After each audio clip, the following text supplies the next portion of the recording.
இந்த ஹதீஸை சொன்னதுமே மதீனத்து பெண்கள்ல கொஞ்சம் பேர் ஓடி போனாங்க நபிட்ட. பேத்தி கேட்டாங்க, யா ரசூலல்லாஹ் ஐயுன் நிசாஇ கைருன், ஆண்கள்ல சிறந்தவர்கள் நாங்க நல்லவங்க என்று சொல்லுவதாக இருந்தால் பெண்கள்ல சிறந்தவங்க யாரு? எப்படி கேள்வி? பெண்கள்ல சிறந்த பெண்கள் யாரு? எப்படி போட்டி?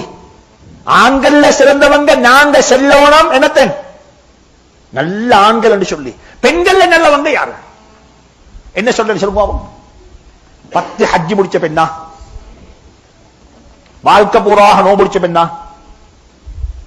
சுப்ஹானல்லாஹ். நாயகம் ஸல்லல்லாஹு அலைஹி வஸல்லம் அந்த நபிக்கு நம்முடைய தாயும் தந்தையும் அர்ப்பணமாகட்டும், எங்களுக்கு தேவையான அத்தனை விஷயத்தையும் சொல்லிட்டு வைத்தாங்க.